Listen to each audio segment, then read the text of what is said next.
Mes chers amis, regardez bien quelques instants. La cour est vide et 3 hamsters en profitent pour ne pas être confinés. Ici, les oiseaux qu'on nous a offerts il y a quelques jours sont confinés. Ils n'ont pas l'air malheureux, au contraire.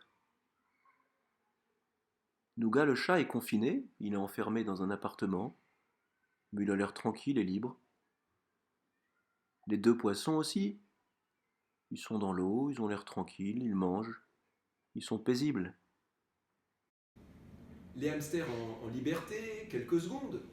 Les oiseaux, le chat, les poissons qui sont confinés, enfermés, ne sont pas comme nous. Nous avons conscience de notre liberté. Et cette liberté ne signifie pas faire ce que l'on veut. Nous pouvons décider de vivre ces semaines difficiles, graves, dans la joie et dans la paix. Décider de grandir dans la liberté de l'amour, du don de soi. Le curé parlait ce matin à la messe de notre soif, de ce qui est le plus important dans notre vie. Comment allons-nous vivre confinés, enfermés au même endroit si longtemps pour nous protéger, pour protéger les autres et les plus fragiles d'entre nous? Cela est possible car nous croyons que le Seigneur nous donne sa grâce, ce que nous appelons la grâce d'État.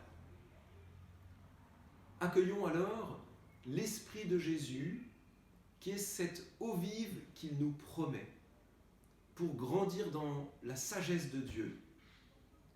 Nous allons rire et pleurer, travailler et jouer, manger et dormir, prier, nous entraider les uns les autres.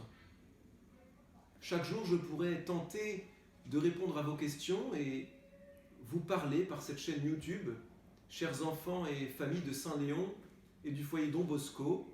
Que le Seigneur vous bénisse et vous garde. Bonne soirée à tous.